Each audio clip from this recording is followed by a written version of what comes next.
abnormal space radiations are always present at the International Space Station, no matter what kind of precautions you take. So when you, any extra day in space renders you much more vulnerable to those radiations impact. So once the astronauts are back on Earth, they're usually quarantined for some period of time to ensure that their health parameters are, are okay, and ensure that the effects that they had when they were at the International Space Station. It's very difficult to really say what kind of impacts they actually experience, because space agencies around the world rarely share that data. That data is not available in the public domain, so we really do not know. But scientific studies show that some of the effects can really be recovered, but in the long term it does definitely have an impact. But again, I'd like to emphasize that both Sunita Williams and Butch Wilmore are veterans. They know how the conditions happen in space, and they really it's not a new experience for them. And NASA as well, over 270 astronauts have flown into International Space Station over the last 2 decades. So it's not a new exercise for them, but I think yes, the point of concern is that these 2 astronauts, they had gone to space for a duration of 8 days, ended up staying there for 9 months, so away from their families. So yes, now as we all are waiting for their safe return home. And we'll get to know a little more about once they land. Shrishti, just stay with us. We'll just go over right out to Dinesh Bhai Rawal. He's joining us right now, and he is actually a cousin of Sunita Williams. He's joining us on the phone. Dinesh Bhai, आप हमें सुन सकते हैं अभी? आपको हमारी आवाज़ आ रही है? All right, we'll look to re-establish that connection. We do have a relative.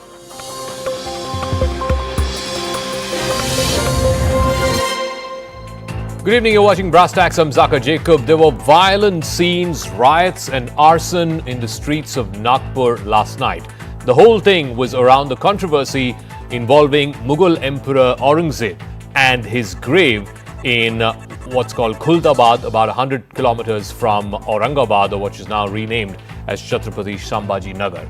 Now, it all started at about 7:30 in the evening when Hindu groups and Muslim groups came into a direct confrontation. There were some rumors that were spread about incidents that happened earlier in the afternoon, where the rumor that was spread was that some religious content was burnt down by the Hindu groups that were protesting in the afternoon. That turned out to be a complete rumor, but these 2 groups then clashed at around 8 o'clock in the evening. Things got ugly, it got out of hand, homes were stoned, police vehicles were attacked, police officers were attacked as well. At least 3 officers sustained very grievous injuries in the process.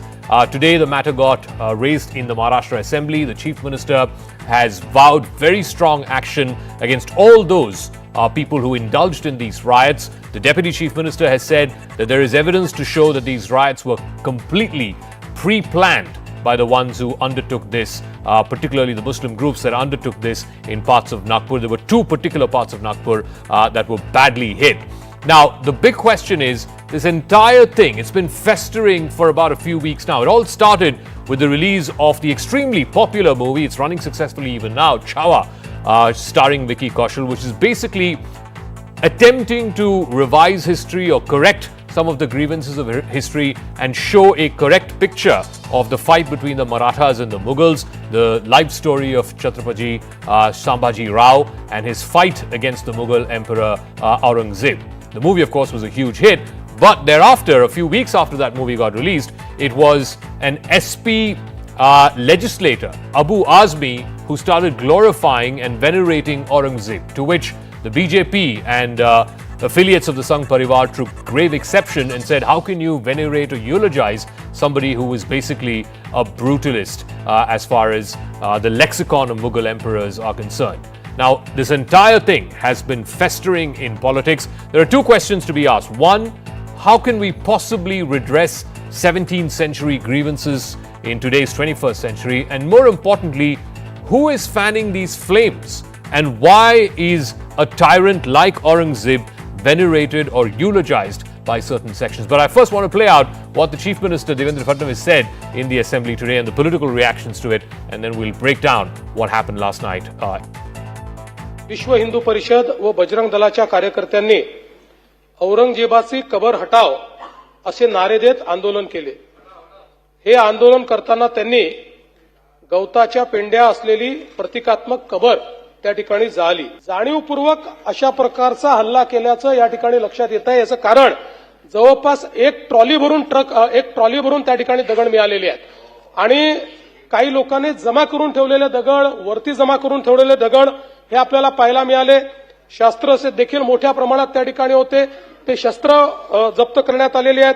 वाहनांची जाळपोळ त्या ठिकाणी झालेली आहे आणि ठरवून काही ठराविक घरांना, काही ठराविक आस्थापनांना त्या ठिकाणी लक्ष करण्यात आलेलं आहे.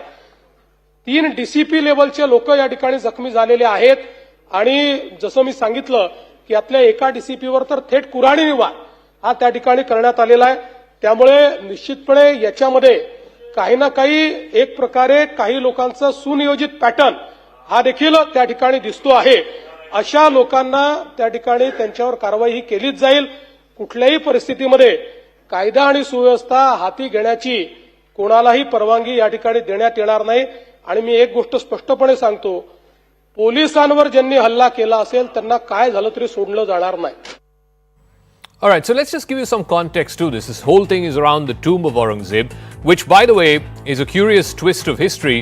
It's neither in Delhi, nor in Agra, nor in Nagpur, which was the ground zero, the epicenter of these fights, these violent scenes that we've seen. But it's actually in a place called Khuldabad, which, frankly, nobody outside of Maharashtra was probably even heard about such a town. This is about 100 odd kilometers from Aurangabad. This is an ASI protected monument. So what does that mean? What does the protection of the Archaeological Survey of India mean for a protected monument? It is responsible, the ASI, for the protection and the maintenance of this site. The site has been declared as one of national importance, much like, the Taj Mahal is or the Qutub Minar is. Working under the central government's Ministry of Culture, the ASI is the nodal agency that's responsible for the conservation and the protection of India's monuments. It regulates the use of these monuments, whether it's for tourism purposes, some monuments are used for religious purposes, but the monitoring of it and the regulation of it is done by the Archaeological Survey. No construction, no alteration is allowed in the premises of an ASI protected structure without approval from the National Monuments Authority. The central body then collaborates with various state governments, whether it's for the upkeep, the maintenance, or even the security of the structure, and state governments are bound by law to protect ASI protected monuments. Now, Maharashtra Chief Minister Devendra Fadnavis has hinted that there would be legal action to try and get this controversial tombstone removed. He's in fact even said that they are not averse to approaching the courts to lift the ASI protection that is given out to this tomb in Khuldabad. Now, Aurangzeb's tomb is protected under what is called the Ancient Monuments and Archaeological Sites and Remains Act of 1958. Demolition or the razing down of this grave would require legal procedures to remove the protected status that it has in the first place. The ASI can do that. It has done. It has delisted many number of monuments under the 1958 Act. If the ASI is able to convince a court of law that none of these monuments are deemed nationally important, either they don't have a large footfall of tourists, or they don't have religious or that kind of sentiment attached with it, or they're simply not able to keep up with the growing urbanization around that monument. Now, the delisting process is governed by what is called Section 35 of this particular act, the Archaeological Monuments Preservation Act, which basically allows the central government to remove any monument from the protected list. However, there are claims that Aurangzeb's tomb is also protected under the Places of Worship Act 1991, which of course everyone knows was brought in Parliament after the razing of the Babri Masjid to try and keep the religious nature of all places of worship, at least the most prominent ones in the country, intact as they existed on the 15th of August 1947. State intervene नहीं कर रहा है इतना मैं जानता हूं, और state को कोई एलिमेंट है स्टेट में जो ये दंगे पसंद करते हैं, लेकिन इसमें मरता है वो आम आदमी मरता है। तकलीफ आम आदमी को होती है, नागरिकों को होती है। अगर आप देखें तो सारे के सारे भाजपा के मंत्री लीजिए या नेतागण लीजिए, उनके बच्चे जो है सारे परदेश में पढ़ रहे हैं या व्यवसाय कर रहे हैं। क्यों ना हमारे युवा वैसे कर सकते हैं? उनको तो यही फंसाया जा रहा है कि आज आप आंदोलन करो, आज इसके सामने नाचो, आज उस पर पत्थर फेंको, लेकिन कोई भी बात शिक्षण की नहीं कर रहे, स्वास्थ्य व्यवस्था की कर रहे। नहीं, ये सरकार पुरस्कृत घटना ऐसा मैं मानता हूँ। नागपुर की घटना ये सरकार पुरस्कृत घटना है, 100% मैं बोल रहा हूँ। ये महाराष्ट्र शांत महाराष्ट्र है, पुरोगामी विचार का महाराष्ट्र है। यहाँ हर धर्म का इज्जत और सम्मान किया जाता है। ऐसे स्थिति में किसी धर्म को लेकर टारगेट लेकर करके अगर ये धंधे किया जाते हैं तो इसका मतलब स्पष्ट है कि सरकार ने ही ये इनको बढ़ावा दिया है। पिछले चंद हफ्तों से जो स्टेटमेंट्स महाराष्ट्र के सरकार के मिनिस्टर्स और चीफ मिनिस्टर तरफ से आ रहे हैं उसको देखने की जरूरत है। और सबसे बड़ा प्रोवोकेशन तो वो सत्ता में है, गवर्नमेंट में है, और गवर्नमेंट प्रोवोकेटिव स्टेटमेंट्स दे रही है और उनको इस बात की अपनी जिम्मेदारी का एहसास भी नहीं है कि वो मंत्री हैं, मुख्यमंत्री हैं। All right, let me go across for a quick face-off on this. Aparajita Sarangi is Lok Sabha Member of Parliament, spokesperson of the BJP. Anish Gawande, spokesperson of the NCP Sharad Pawar faction. Ms. Sarangi, let me start with you first, because at the end of the day, law and order is a state subject. So what happened yesterday in Nagpur, in which 50 people have now been arrested, dozens of homes, vehicles were torched, etc. Ultimately, it's a stain on the record of the state government. The responsibility of law and order is with the state government, and the state government, messed up. It slipped up. A very good evening. What has happened in Nagpur should not have happened. It's extremely unfortunate, but at the same time, I can say that the state government of Maharashtra has been doing what it should be doing. 50 people, as you said, have been arrested, put behind bars, and curfew has been imposed. Police has kept a vigil, and I think the chief minister of the state has made it extremely clear, amply clear, that irrespective of any religious, caste, creed, affiliation, nobody would be spared. Nobody can take law into his or her hands, and anybody who is into arsoning, who is into creating law and order issues will not be spared. So I think law and order being a state subject, the chief minister being the home minister too, the state government stance makes it very clear. Now at the same time, whatever we may say, it seems as though it is part of a premeditated conspiracy. It's an organized conspiracy to defame the Maharashtra government, number one, and number two, to destroy the social harmony and prevailing peace of Maharashtra. So I think we have to look at it from that angle. Rumor spreading, rumor mongering is something which is coming out from everywhere. So who actually spread the rumors, and why so? See, this Aurangzeb issue is something which makes me feel hurt. Now, if you ask me why, I will definitely let you know that Aurangzeb was one of the cruelest rulers of our nation. For full 49 years, his entire reign was marked by tyranny, oppression and cruelty. He in fact beheaded, executed Shambhaji. We are aware of that. He put his own father behind bars in Agra Fort for full 8 years. We are aware of that. So, and he executed Dara Shikoh, his own brother, in 1659. And he razed many temples to the ground, including Kashi Vishwanath temple in Varanasi and the Keshav Rai temple in Mathura.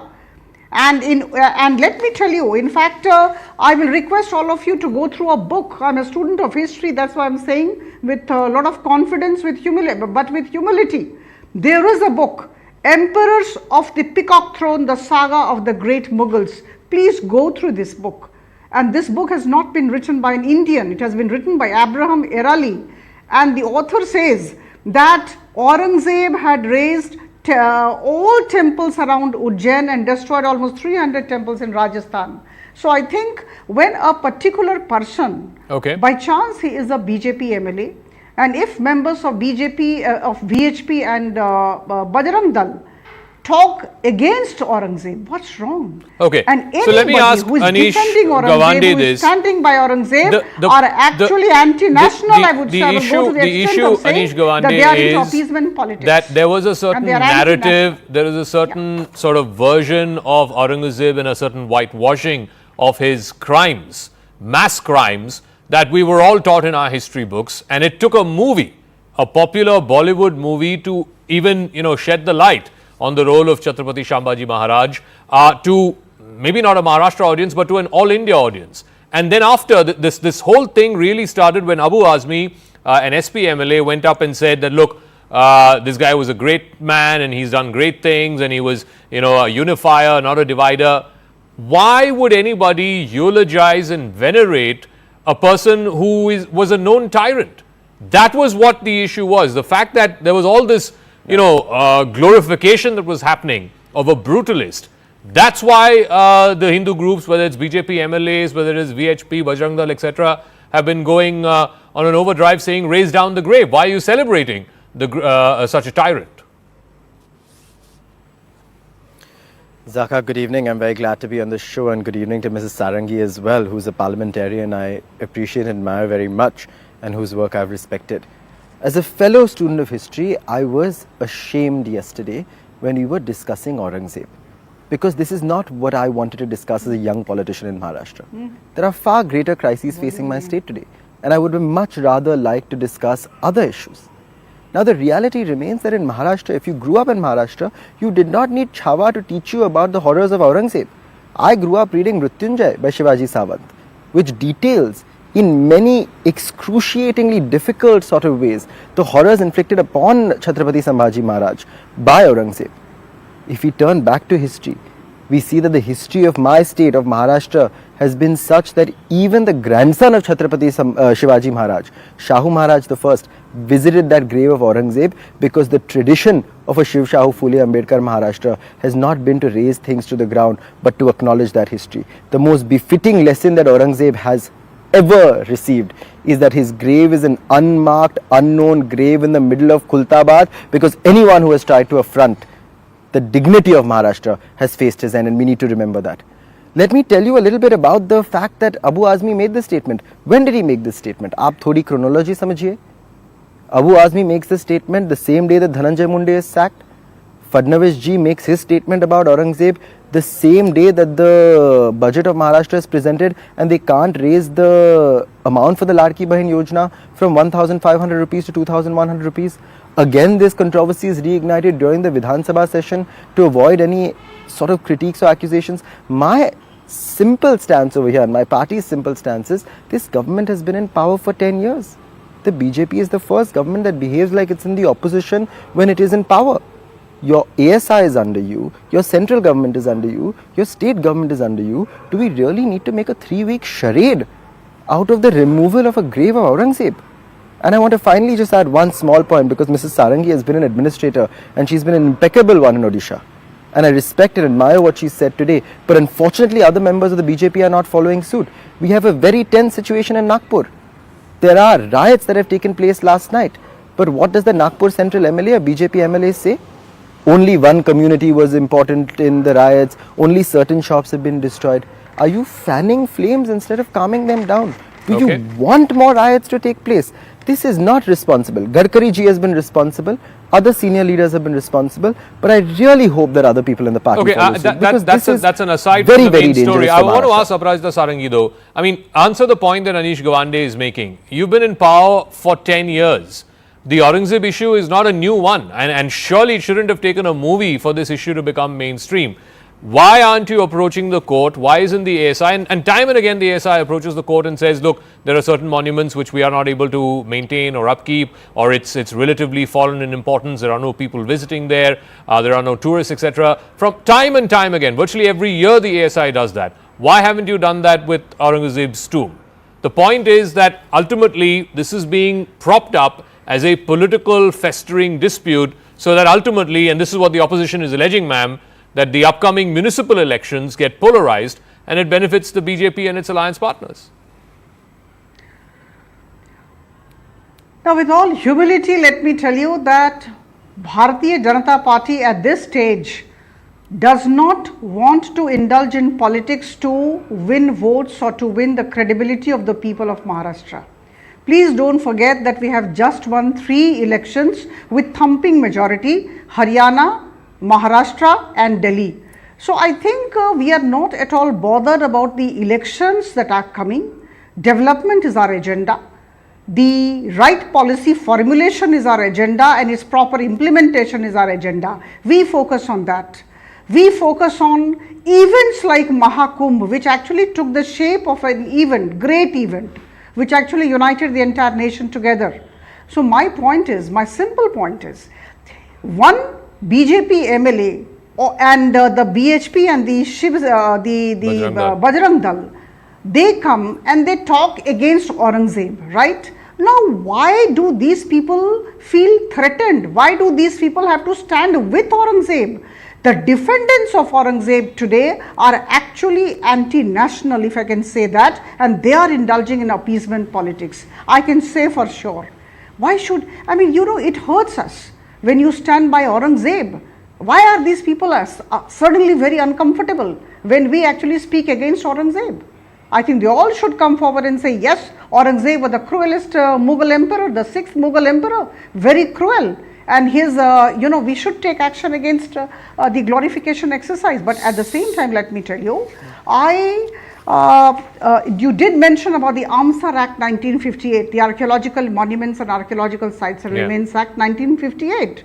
We have to follow certain procedures. When there is an act of parliament, we have to abide by the provisions of law.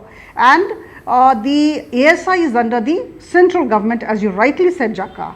So the chief minister of the state can only say that, we cannot glorify. He used the word Mahima Mandit. We cannot glorify, we cannot celebrate this Mughal emperor's achievements or whatever the actions. Yes. No. So he said that, when the time comes, the ASI will definitely, go by its procedures. So the state government will write. Anish, I'll give you the final word. Will examine in the light of the provisions of this particular act. The whole debate is around, what is the correct version of history that we are being taught? I mean, this whitewashing of crimes of certain Mughal emperors, Aurangzeb being top of them, which has been going on for decades through our history textbooks, through our popular culture, etc., etc., that is being revised. You can call it revisionist history, but it's happening around the world. Look at what's happening in America. Look at what's happening in Europe. It's happening around the world. And I think it's about time that at least that is understood in a way that people don't go around saying that, oh, Aurangzeb was a noble man and he was, he built so many temples and he donated so much to so many temples. All of that is eulogizing a tyrant, a brutalist. Zakka, if you've been to Maharashtra, you know that nobody is eulogizing Aurangzeb. If you've been to Maharashtra, you know that nobody is glorifying Aurangzeb.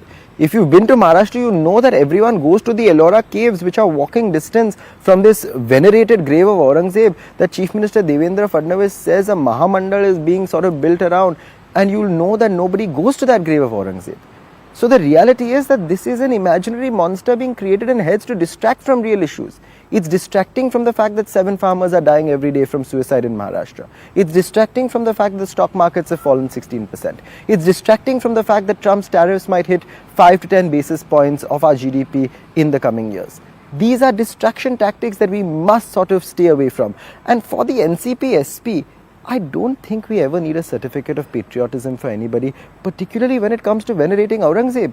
We are Chhatrapati Shivaji Maharaj's party. We are the party that is defending Shiv Shahu Phule Ambedkar, and it is BJP MPs in the Lok Sabha, unfortunately, also from Odisha, Mrs. Sarangi, who are saying that Modi ji is a reincarnation of Chhatrapati Shivaji Maharaj. So the insult to Chhatrapati Shivaji Maharaj is not coming from us. In fact, the insult to Chhatrapati Shivaji Maharaj is coming from the BJP that has failed to upkeep the tomb of Maloji Bhosle, who is Chhatrapati Shivaji Maharaj's grandfather, whose tomb is lying in a garbage dump right next to that Aurangzeb's grave. All right, we'll leave it at that. I'm out of time. Thank you very much, Anish Gawande and Aparajita Sarangi, for joining us. We'll see how this progresses. Of course, like I said, law and order, there has to be no compromise with anyone who takes the law into his or her own hands and indulges in the kind of rank and wanton arson and riots that we saw in Nagpur, a city that's extremely peaceful and has a record of communal amity between Hindus and Muslims. I want to move on to the other story that we're focusing on tonight, and that is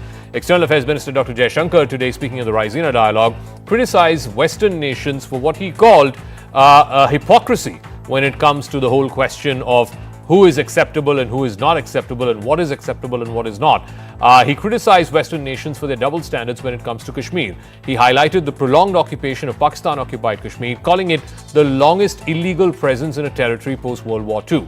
He accused the United Nations of turning an invasion by the Pakistani army into a dispute and bringing some kind of equanimity between an invading force and a victimized country. He said that it is the UN and the West's double standards which placed both the attacker and the victim both on trial. He specifically named countries like the UK, Canada, Belgium, Australia as culpable parties when he was speaking at the Raisina Dialogue this morning. His remarks brought attention to ongoing contradictions and also a larger debate about Western standards or double standards. It comes a couple of days after Prime Minister Modi, during his podcast with Lex Friedman, questioned whether the United Nations was still an efficient organization, claiming that it had failed to evolve with the times and its relevance really is now under the cloud. The longest standing illegal, I would say, presence, occupation of a territory by another country pertains to India. What we saw in Kashmir. Now, we went to the UN. What was an invasion was made into a dispute. So, the attacker and the victim were put on par. Who were the culpable parties? UK, Canada, Belgium, Australia, USA. When the West goes out into other countries, it's apparently in pursuance of democratic freedoms. When other countries come into the West, it seems to have a very malign intention. A strong, a global order must have some basic consistency of standards. We have military coups to our east in Myanmar. They are no-no. We have them even more regularly to the west. Where?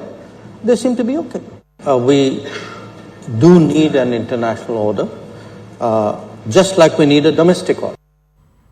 So Dr. Jaishankar said that when the West goes out into other countries, it is justified as the pursuance of democratic freedoms, but when other countries come into the West, they have a malign intentions. He cited the example of Kashmir, where he spoke about how India was put on par with the attacking party. The victim and the attacking party were both put on trial, despite it being a clear case of an invasion by one country into another. In his comments on Afghanistan, Jaishankar criticized the West's inconsistent approach, drawing attention to this paradoxical situation where for 20 years, the Taliban was ostracized and said that they were the terrorists, they were the bad guys, and suddenly after the Doha round of talks and the Oslo peace process, they're now being accommodated as extremists in suits. Now, he also quipped about what's happening in Myanmar, for example, where the military coup a few years ago removed from office Aung San Suu Kyi's government, a democratically elected government, and today, 4 years later, armed groups continue to run riot in Myanmar while the entire Western world turns a blind eye. The External Affairs Minister said it's important to audit the workings of the world for the last 8 decades, the post-World War II era, as it's known. All right, so interesting analogy brought in by the External Affairs Minister. Let's go across to Professor Madhav Nalapat, who's now joining us, Strategic Affairs expert. Thank you very much, Professor Nalapat, for speaking with us. So, the External Affairs Minister, speaking at the Raisina Dialogue, had an interesting comparison when he said, the Taliban for 20 years were the bad guys. They were the terrorists for the Western world. And suddenly, after 2021, after the Taliban came to power in Afghanistan, they are extremists in suits. He also brought in the example of the Burmese junta.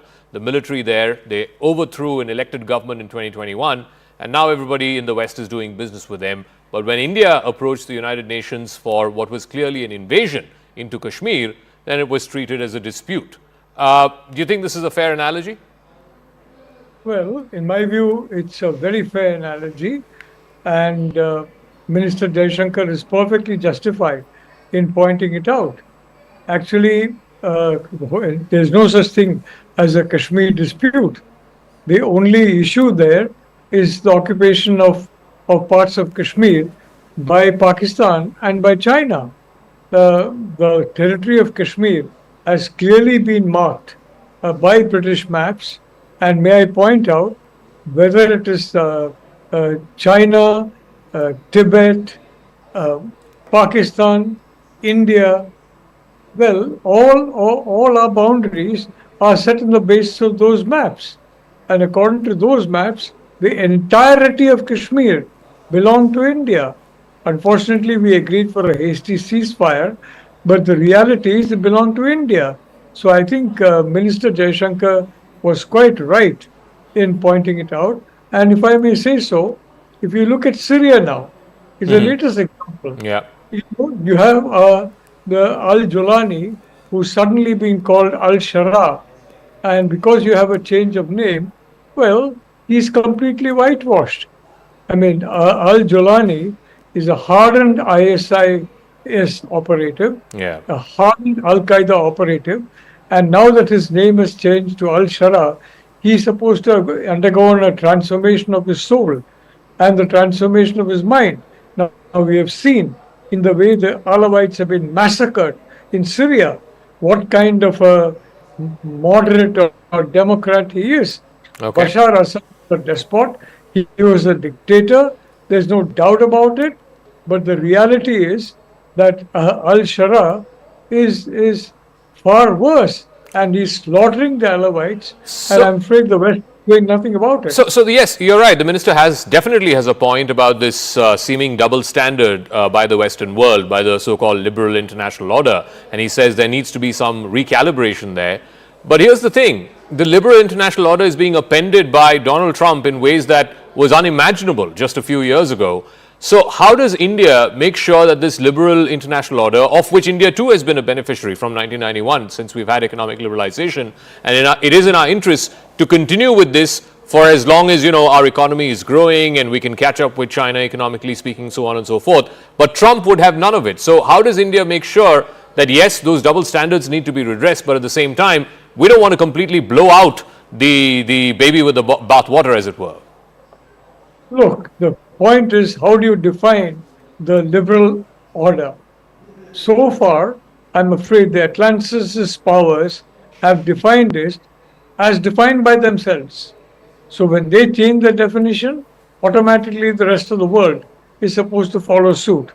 The point is that the liberal order is very essential, and when you talk of a liberal order, it means a certain amount of trade, for example, flowing freely. It means services flowing freely. It means manpower flowing freely. How are you going to say that you're opposed to Indian manpower when the fact is the Indian manpower is the most productive of all the ethnic groups in the UK or the US or Germany or anywhere? So the point is, you can't be liberal about certain things and very illiberal about other things. I mean, you have to be liberal, then you have to be liberal across the table. And India, we have shown that we are liberal across the table. And a liberal order is there for peace.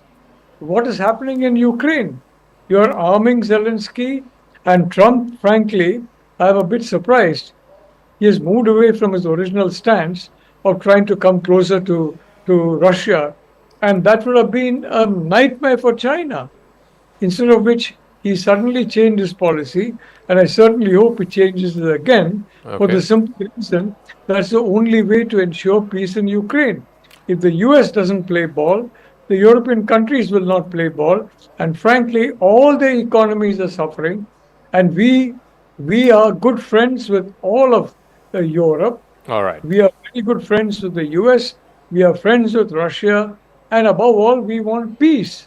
And how do you get peace? I guess you as get the way Trump initially wanted it. somebody said, Modi is probably the only world leader who can pick up the phone and speak to Putin, to Trump, to Zelensky, and I guess to some extent Xi Jinping as well. But we'll leave it at that. Thank you very much, Professor Nalapat, for joining us with your thoughts and perspective on that. Thank you. NASA astronauts Sunita Williams and Butch Wilmore are now closer home. They've departed this morning from the International Space Station on the Dragon spacecraft after being stranded there for 9 months. Williams and Wilmore, both former Navy pilots, had flown to the orbital lab on the 5th of June last year. It was supposed to be an 8-day mission. It went on for 9 long months. This is the single longest mission, in fact, the 6th in US history, I'm told. They're expected to make the splashdown in the wee hours of Wednesday morning. But what will life be like for them 9 months later? After a long extended stay at the International Space Station, NASA's veteran astronauts Sunita Williams and Butch Wilmore have begun their journey home, bidding a final goodbye to the International Space Station, which has been their home since June 2024. This was their last trip to the ISS.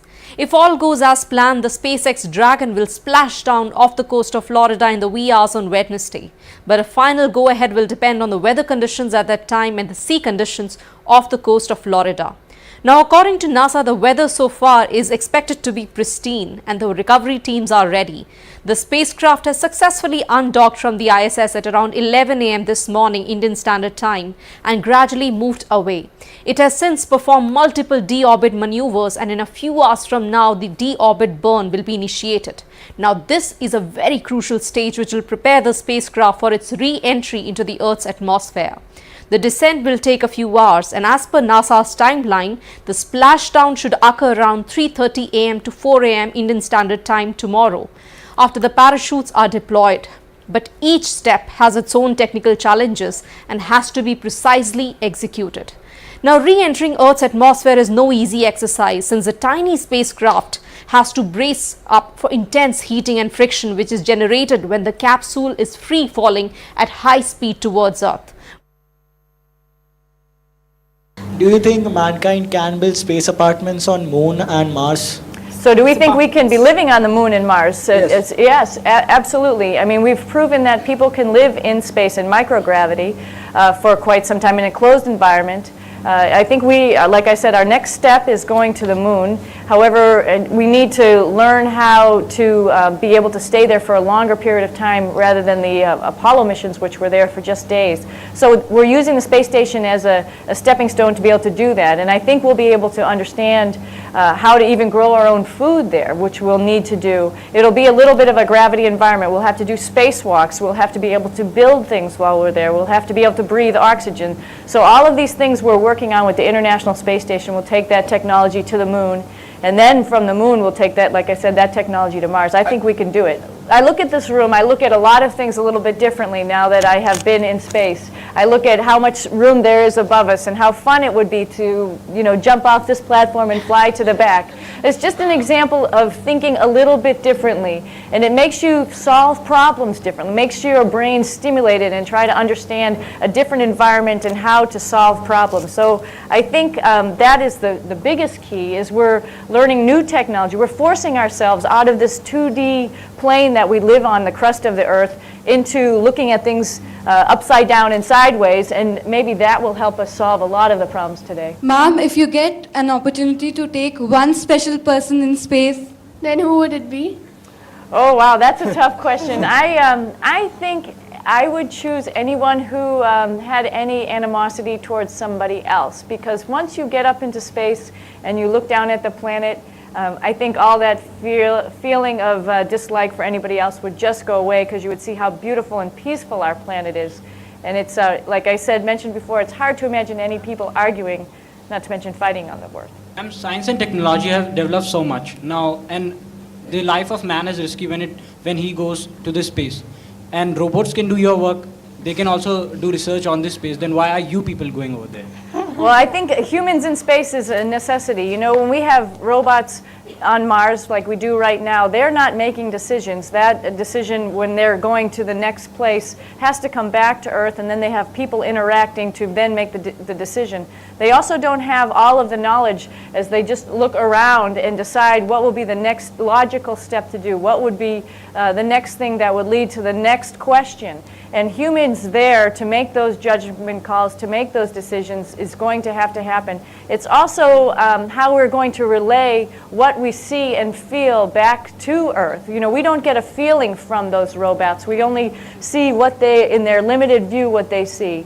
I think a person being on Mars and telling people back on Earth what they're seeing, what they're feeling, will get people enthralled and interested, a lot more than a robot. Ma'am, what is your message to the women of India? I don't want to slight the men in this room, of course, but I think for the women of India, I think sort of along the same lines as the boundaries. Don't think that those boundaries are real. If you feel that there's more opportunities for men, look back at yourself and understand who's giving you those limitations. Probably you're giving yourself those limitations. Maybe the people around you are giving you those limitations, but those are all in people's brains. It's all a perception. It's not real. So I think they can do anything that they would like to do. So, in the next few minutes or so, we're expecting US President Donald Trump and Russian President Vladimir Putin to be speaking on the phone. This is only the second time that both leaders have spoken on the phone since Mr. Trump came back to office for a second term in January. Mr. Trump is very clear, and he very quickly wants to push Ukraine and Russia to agree to a ceasefire. Last week, when American and Ukrainian officials met in Jeddah in Saudi Arabia, they announced a 30-day ceasefire, almost unilaterally from the Ukrainian side. But the problem is Russia has not shown any great enthusiasm. It certainly has not been warming up to the idea of a temporary ceasefire. President Putin instead has been speaking about addressing the root causes and a more lasting peace. So what can we expect in this phone call, and what's at stake in this phone call? CNN helps us dig a little deeper. Excitement on Russian state TV, the leading talk show previewing President Trump's latest diplomatic advances towards Russian leader Vladimir Putin. The pace of negotiations between Moscow and Washington has accelerated, the anchor says. Tomorrow there will be a phone conversation between Putin and Trump. The U.S. president announced a new call to the Kremlin. As the unrelenting battles continue on the ground, the White House claims it's making progress towards a possible ceasefire. With the Ukrainians already on board, President Trump now trying to convince Putin to sign off as well, even as the Russian leader says many issues still need to be sorted out. We'll be talking about land, we'll be talking about power plants. That's up, that's a big question. But I think we have a lot of it already discussed. Very much by both sides. You'll ask him. Ukraine and Russia. You'll ask him. We're already talking about that. Dividing up certain assets.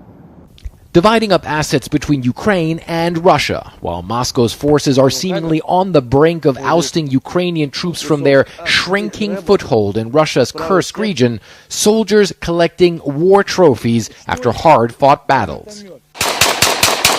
The Russians say they're also pressing on various other front lines, and they don't want to give any of that territory back to Kyiv. Moscow also giving a big niet to the idea of putting European NATO troops on the ground in Ukraine as peacekeepers. The Kremlin lashing out at the notion. We are talking about the fact that viable regulation is only possible by taking into account and solving the root causes of the problems associated with Ukraine, and they are going to create additional root causes. But on Moscow's streets, optimism that an end to the war may be in sight, brokered by the U.S. president. Do you think that progress is possible in this phone call to end the war in Ukraine? I think progress will be definitely. Definitely? Yeah. Why do you think so? You're very optimistic. Yeah. Why? Because I love my life. I love my country, and I think all that will be good for our country. But the Kremlin has cautioned diplomacy is still in its early stages, and many hurdles will have to be overcome to silence the guns on the battlefield. All right, so a lot of expectations on this phone call between Russian President Vladimir Putin and US President Donald Trump. This is the second time that they will be speaking since Mr. Trump came back to office for a second term. Lots riding on this phone call. Brian Abel is CNN correspondent joining us live this morning from the US, from outside the White House. Thank you very much, Brian, for speaking with us. It's a huge stakes call. What really is at stake? Break it down for our viewers in this call between Presidents Putin and Trump. High stakes is maybe an understatement here, because we're talking about the potential to end the longest land conflict, the largest land conflict in Europe since World War II. So that's really what could be at stake with this call, although depending on who you ask, whether it's the White House or the Kremlin, the stakes and the expectations are very different here. But also keep in mind, Ukraine, the ones that are not on this call, that's high stakes for them as well. They're looking at this call very closely, because could they be losing land as a result of any settlement agreement? That's the words that the Kremlin use in Moscow, is a settlement, as well as President Trump saying divided assets. Could there be power plants involved here as well as land? These are some of the things that are at stake in this moment. So what exactly is the Trump administration willing to offer to President Putin to try and get him on board this 30-day ceasefire that was announced last week when the American officials and the Ukrainian officials met in Saudi Arabia? So far, Putin has not shown great enthusiasm for this 30-day ceasefire. Yeah, he says that he supports it in theory, right? But he's been pretty ambiguous with that. As far as what carrots can Trump offer Putin to get him across the finish line, because the White House here has said currently they're at the 10-yard line to a ceasefire deal. President Trump could say he's dividing assets. He's hinted at that as well. Different areas that the Russian military occupies in Ukraine could be part of this settlement. Different power plants and infrastructure along the borders. But here's another big one. Could Crimea be recognized by the United States as Russian? That's just one of the things that could be placed on the table here, as well as restrictions on Ukraine moving forward in the future when it comes to their relationships with the European Union, with NATO, as well as the West.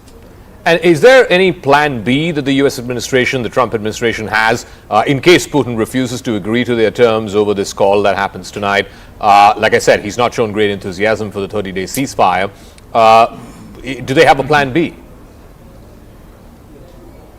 Yeah, there's some unpredictability here in this department as well, and we know that it's hard to predict what President Trump can do and how he could react. One of the images that comes to mind for me here is the Oval Office meeting between Trump and Zelensky, and how quickly that devolved into a spectacle when things weren't going the way that Trump had liked. Could a similar experience happen here on this phone call between Putin and Trump? It's highly likely, but also there's some things that you could tangibly see President Trump do in retaliation if things don't go his way as well. They could further sanctions. They could further isolate Russia, especially in the energy sector. Obviously, energy very important to any economy, especially to Russia. So could there be further sanctions there on banks as well as oil companies? These are all things that are on the table that the president could do, President Trump could do to further that pressure on Moscow at the moment. And finally, since you mentioned Zelensky and that infamous meeting between President Zelensky and President Trump a few weeks ago at the Oval Office, what's in it for the Ukrainians? Clearly, they're not part of this call. They're not in the room when this call is happening. Many of their red lines, Trump has pretty much thrown out the window. So what's in it for them? Yeah, it could be an end to the conflict as well for them, depending on the negotiations that have happened behind closed doors. We have been told by the White House that there were significant conversations happening over the weekend, not just between the U.S. and Russia, but also between the U.S. and Ukraine. But you're right. As far as outward appearances go, there seems to be a potential that Ukraine could draw the short stick, if you will, in these negotiations. But that's where kind of the Kremlin's expectations of this, playing down this phone call, really comes into play, saying that this is just one step in the process to get towards a peace agreement. So there could very much be a long way to go in the process. Could we, at the end of that, see Ukraine and Russia at the same table? That's still unclear at the moment. All right, the last time the two leaders spoke, they spoke for over an hour. We'll wait and see how this one goes. Thank you very much for joining us this morning from outside the White House. Brian Abel, CNN correspondent there, with what we can expect in this phone call between President Trump and President Putin of Russia.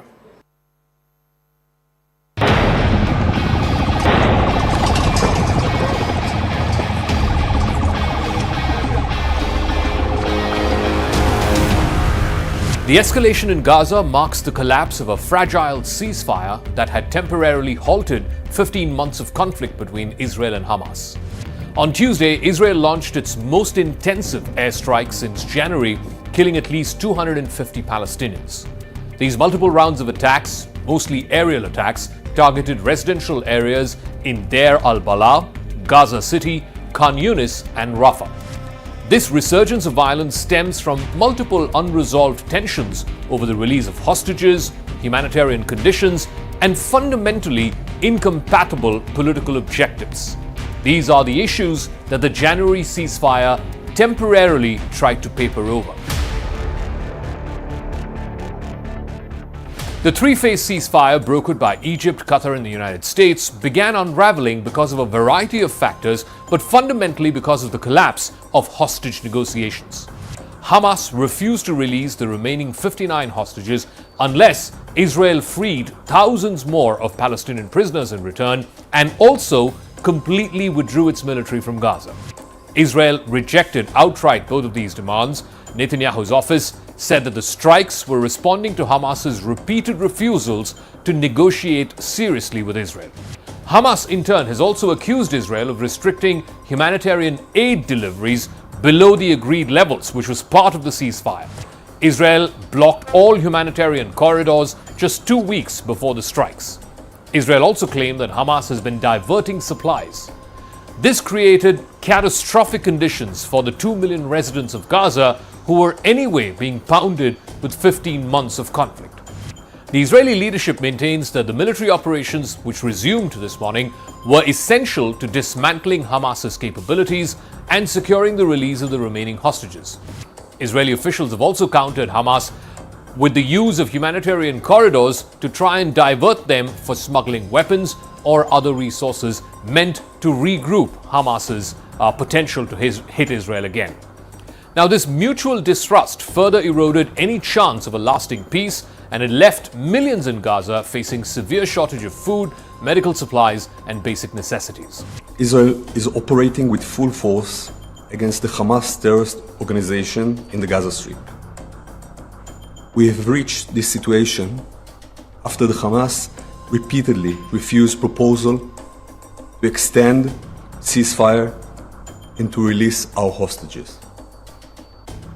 Hamas rejected 2 concrete mediation proposals presented by the US Special Envoy Steve Witkoff.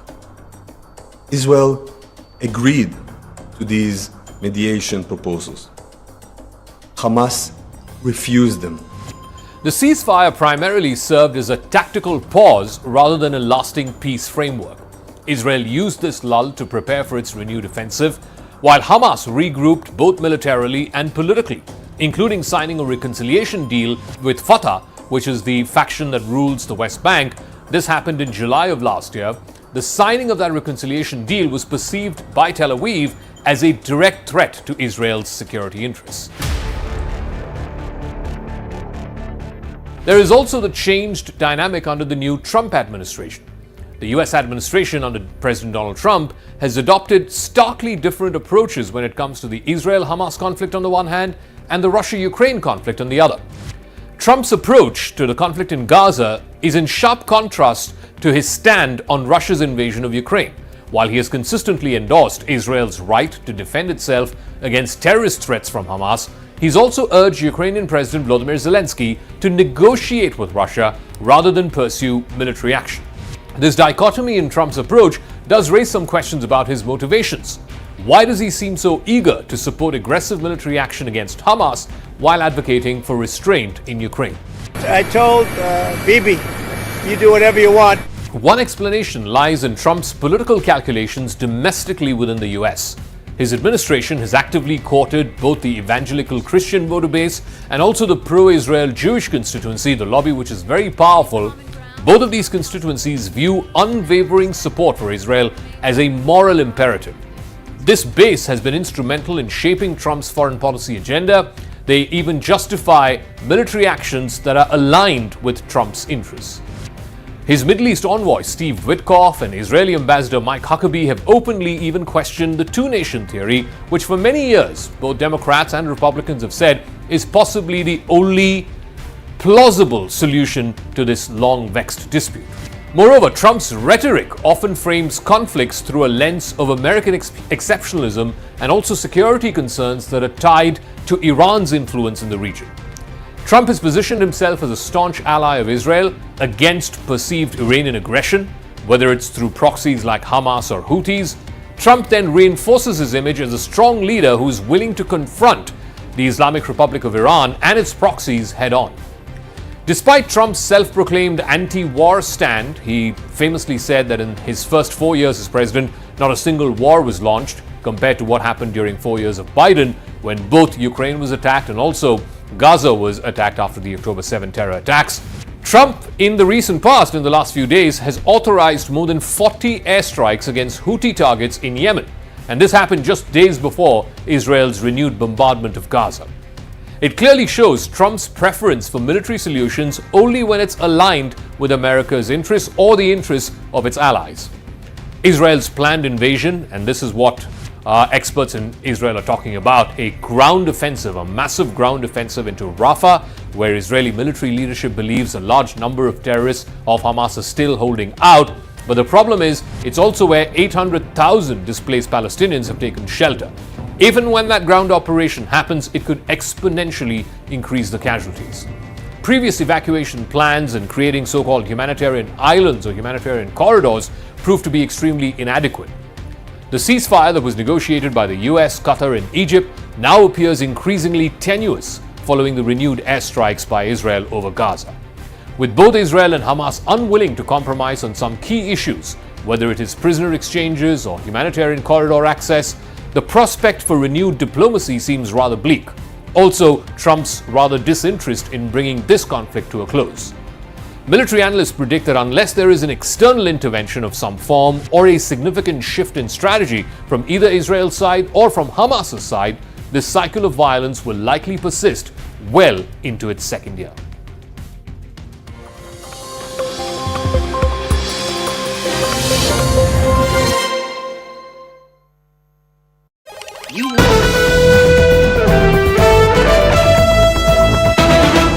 The issues that had led to problems when this 9-month mission has been taking place, why it kept extending to 9 months, the different issues that took place, because there were weather-related issues around the Florida coast that prevented things from taking place more quickly. There was also a different set of issues, the technical issues that took place in the first place. Shrishti, all of this to say that obviously what NASA is trying to pull off tomorrow, all eyes are going to be on whether or not these two astronauts, obviously the entire world is praying they will land successfully. Shrishti, just tell our audiences, assuming everything goes off exactly as it's supposed to, what is the timeline? Just tell us. Starting from right now, 10 a.m., we know that the docking process is taking place as we speak, the undocking process rather. Now, what's going to take place? What are the next few steps until tomorrow morning? Yes, Toya. So what's happening right now is the undocking of the spacecraft from the International Space Station. After that, after this crucial phase is over, NASA will wait for some more time to start the de-orbit burn, which is the time when the spacecraft starts preparing for re-entry on Earth. So that crucial phase will begin later this evening, and NASA is going to monitor the weather conditions of the Florida coast, because that is very crucial, because once the re-entry takes place, that usually takes around 3 to 4 hours, and once it gets a go-ahead from the ground station, only then the de-orbit burn, which is the last penultimate phase, will begin later this evening. And if all goes as planned and the weather conditions are favorable, then we hope that the astronauts will be safely landing on Earth off the coast of Florida around 3:30 to 4 o'clock tomorrow Indian Standard Time, and the ground teams will be alerted. So see, apart from the weather, it also depends upon how ready are the ground teams and at the sea, because to ensure the recovery happens as planned and on time. So these are the crucial phases, but as NASA has just announced that the undocking has happened seamlessly, which is a good news, that the astronauts are now soon going to begin their journey back home after 9 long months at the International Space Station. Okay, Shrishti, one of the most interesting aspects of this story has obviously been what takes place in their bodies when they're in space, and what are the precautions that are going to take place once they land. We know immediately when they land, you're going to have NASA medical teams rushing towards them to run them through all kinds of checks. But just tell our audiences what happens when you're up in space for 9 months. One, for example, is that you forget that gravity is a thing. But just tell our audiences in a more systematic way exactly what takes place. Definitely. So one point that we should not forget is that both Sunita Williams and Butch Wilmore are NASA veterans. They have flown into space twice before. So this is their third visit to the space. So they're well aware of the conditions there. The major challenge comes from the extended stay in microgravity, which is the weightlessness, because there's no gravity in space. So when you stay in such conditions for a very long period of time, then there are chances, or rather there are actually effects that you lose your muscle density. There's muscle atrophy. There are some changes in your body fluids, and that is why all these astronauts are really trained to perform exercises and keep their bodies fit at the International Space Station. So yes, that microgravity effects are definitely there. Second, scientists tell us that nominal space radiations are always present at the International Space Station, no matter what kind of precautions you take. So when any extra day in space renders you much more vulnerable to those radiations impact. So once the astronauts are back on Earth, they're usually quarantined for some period of time to ensure that their health parameters are okay, and ensure that the effects that they had when they were at the International Space Station. It's very difficult to really say what kind of impacts they actually experience, because space agencies around the world rarely share that data. That data is not available in the public domain, so we really do not know. But scientific studies show that some of the effects can really be recovered, but in the long term it does definitely have an impact. But again, I'd like to emphasize that both Sunita Williams and Butch Wilmore are veterans. They know how the conditions happen in space, and they really it's not a new experience for them. And NASA as well, over 270 astronauts have flown into International Space Station over the last 2 decades. So it's not a new exercise for them, but I think yes, the point of concern is that these 2 astronauts, they had gone to space for a duration of 8 days, ended up staying there for 9 months, so away from their families. So yes, now as we all are waiting for their safe return home. And we'll get to know a little more about once they land. Shrishti, just stay with us. We'll just go over right now to Dinesh Bhai Rawal. He's joining us right now, and he is actually a cousin of Sunita Williams. He's joining us on the phone.